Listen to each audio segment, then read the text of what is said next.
locally in Erie County, but I think didn't the supervisor have a pretty tight race the last time? He did against someone who wasn't living in Amherst. Yeah. Okay. I didn't know that. I mean, Ed Rath is Mr. Amherst. Right. I mean, maybe Ed would be interested in telling you, but I don't know. I haven't spoken to Ed Rath in months, so I really don't know. And you look at the different districts, right? Oh, he's a great mother, though. I'll tell you that. You look at the different districts and the ones that are that are more conservative and the ones that are more liberal. But you take Amherst, for example. Now, when I was younger in Amherst, back in middle school, high school, Amherst was always perceived to me as a more conservative suburb. Oh, it was a bastion of the Republican Party. Amherst and the town of Tonawanda was a bastion of the Republican Party. The town of Tonawanda under Carl Calabrese was the Republican example in the state of New York. Now both of them, I think just about every elected official, with maybe like the highway superintendent or something, is a Democrat. And do you see that getting any different, or is that going to continue to sway more and more Democrat in these suburbs that, again, used to be leaning right, now leaning more and more left? Well, it's up to the Republican Party.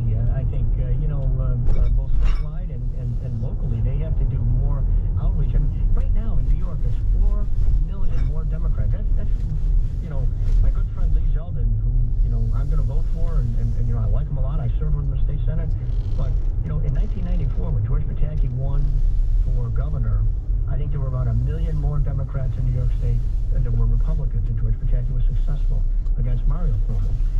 Today there are almost 4 million more Democrats than there are Republicans in New York State.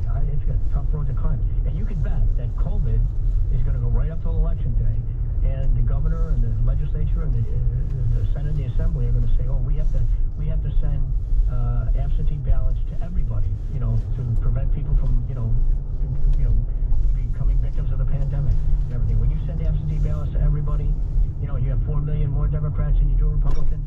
That clearly favors the Democrats. I mean, last year, or 2 years ago, the state Senate election, which I watched very closely, on election night, I mean, it looked as if the Republicans were going to at least keep 2 seats that were very competitive and pick up another 2 seats. I mean, they were, and, that all evaporated when they started counting the absentee ballots. Do you think, we see over the last 2 years, and you've mentioned it, going to Florida, going to other states, we've seen this exodus of New York, mostly Republicans leaving the state of New York. I talk to people regularly during the week who say, yeah, Joe, we're packing up, we're moving somewhere else. That, to me, seems like it's just going to continue to hurt the local Republican Party, and there's really less and less room for them to make any gains. There's no question about it. The Democrats are using in their legal challenge.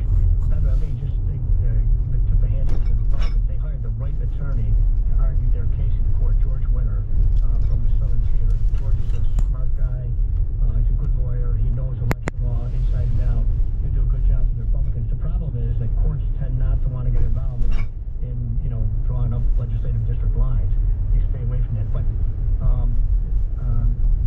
the point I was going to make was that with 4 million more Democrats, Mike Gianaris, the person who actually drew these lines, said, look at with the population changes in New York, you had a decreasing population in upstate New York and an increasing population in New York City. So therefore, that's the justification for taking 2 seats, one from Western New York, one from the Albany area, and putting them one in Queens and one in Brooklyn. That's his justification. That's going to be their justification to the court. I don't know, this is just me. I like New York City. I'm busy in New York City. I can't believe that more people are moving into New York City while other people are leaving the rest of the state.